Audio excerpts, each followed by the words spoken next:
আমার একুশে বইমেলার খবর জানাবো এবার। বইমেলার আজ তৃতীয় দিন এবং তৃতীয় দিনের মেলার সবকিছু নিয়েই যুক্ত হচ্ছেন সহকর্মী পার্থ সঞ্জয়। পার্থ, আরও একবার আমন্ত্রণ আপনাকে। বইমেলার আপডেট আপনি জানাচ্ছিলেন, তৃতীয় দিনে আরও একবার জানিয়ে দেবেন নতুন করে কয়টি বই আসছে, মেলার বইয়ের মান নিয়ে কতটুকু সন্তুষ্ট পাঠকরা, প্রকাশকদের খবরটা একটু জানতে চাই, সার্বিক চিত্রটা একটু তুলে ধরবেন পার্থ।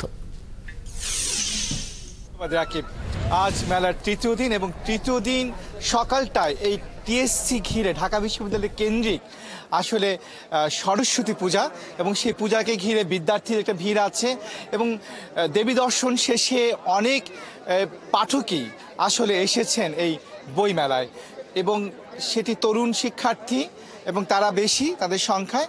কিন্তু যে কথাটি বলতে হয়, তৃতীয় দিনে এসেও আমার একুশে বইমেলা তার অব্যবস্থাপনা কাটিয়ে উঠতে পারেনি এবং আমরা যত্রতত্র দেখতে পাচ্ছি যে পড়ে আছে সরঞ্জাম, অনেকগুলো স্টল তৈরি হয়নি এবং তার মধ্যেই তথ্যকেন্দ্র চালু হয়েছে এবং তথ্যকেন্দ্র গতকালই চালু হয়েছে। সেই তথ্যকেন্দ্র আজকের দিনে তাদের নতুন বইয়ের সংখ্যা জানিয়েছে 32টি এবং সেই 32টি সহ দ্বিতীয় দিন সহ মোট বই এসেছে 45টি।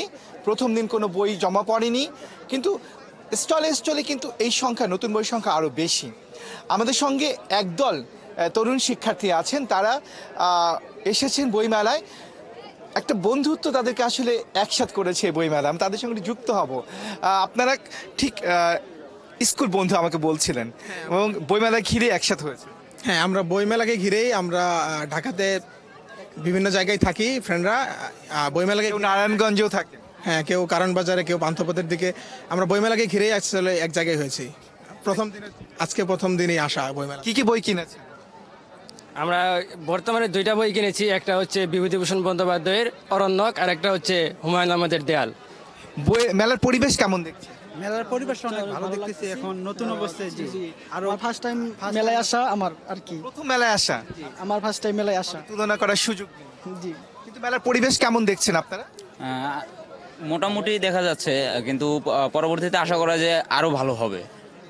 আমরা শুনছিলাম, ছোট্ট করে জানছিলাম আসলে মেলা পরিবেশ, তাদের পাঠকের আশা, সবকিছু নিয়ে। নিশ্চয়ই পরবর্তী সংবাদ সংযোগে আরো একবার যুক্ত হবো রাকিব। অবশ্যই পার্থ, আমরা অপেক্ষায় থাকবো। অনেক ধন্যবাদ যুক্ত হওয়ার জন্য। সহকর্মী পার্থ সঞ্জয় যুক্ত হয়েছিলেন এবং বলছিলেন অমর একুশে বইমেলা তৃতীয় দিনের খবর।